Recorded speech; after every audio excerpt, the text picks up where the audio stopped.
Welcome back to Primetime Sports Tuesday.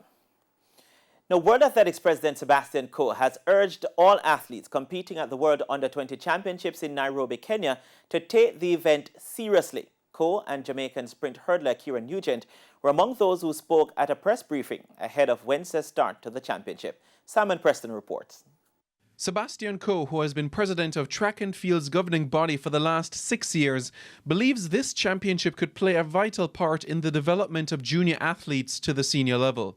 With 3 senior world championships and an Olympic Games over the next 4 years, Coe believes the under-20s are a vital step for the next generation of athletes. Next year, we of course move smoothly into a World Championships in Eugene, another World Championships in 2023 in Budapest. Athletics in 24 will of course be centre stage in Paris at the Olympic Games, and then into another World Championships in 25.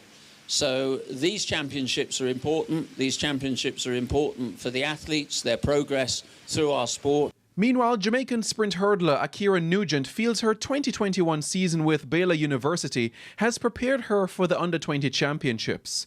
The 19-year-old has a personal best of 12.76 seconds over the 100-metre hurdles. She will commence action at the championship on Friday.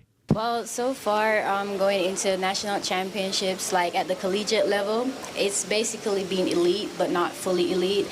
And being able to go there and win national championships, it really shows that I have great potential in the elite level when I'm ready to go the senior level. The 2021 World Under-20 Championships is set to run from August 18 to 22. Jamaica picked up 4 gold, 5 silver and 3 bronze medals at the 2018 edition of the Under-20 Championship in Tampere, Finland. Simon Preston reporting for TVJ Sports.